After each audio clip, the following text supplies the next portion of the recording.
ହାତୀଶିଳାରେ ହାତୀ ଆକ୍ରମଣରେ ଜଣେ ବ୍ୟକ୍ତି ଗୁରୁତର।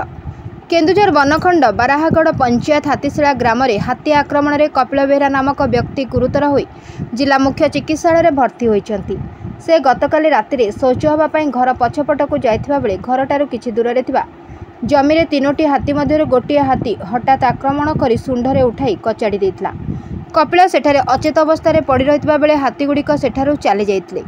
सूचना पाई घर लोक तांकु सेठाରୁ उद्धार करथिले। संगे संगे आम्बुलांस को जोगाजोग करिया पय उद्यम करा जायतिबा बेले नेटवर्क नथिबारु आम्बुलांस को जोगाजोग करा जाय पारि नथला।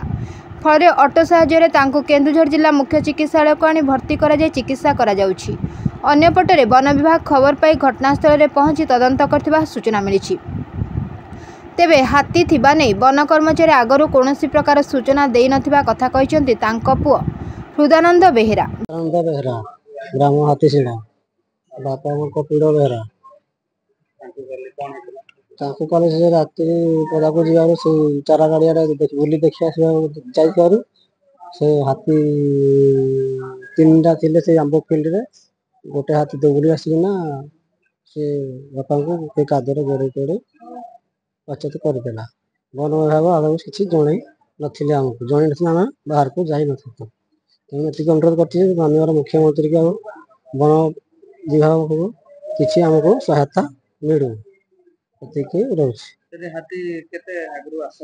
हाथी प्राय 5-6 दिन से एरिया बुलूं पचारि बुझीपारे भी 3-4 जन धान खाई नष्ट कर चारा आ जनकर हाथी घर भांगी जामुठा ग्राम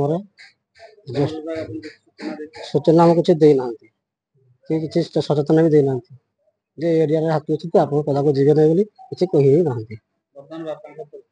बापा परिस्थिति पूरा सीरीयस अच्छी बर्तमान अंटा बसी करना गोड़ चलुना डाण पट गोड़ चलुना देखिए डॉक्टर तो कहते देखा कौन हो पक्ष रिपोर्ट स्कान आसी था मुझे कौन चाहिए सरकार को अनुरोध कर वन विभाग किसी आशा करुच्ची साहय करता भल जाता।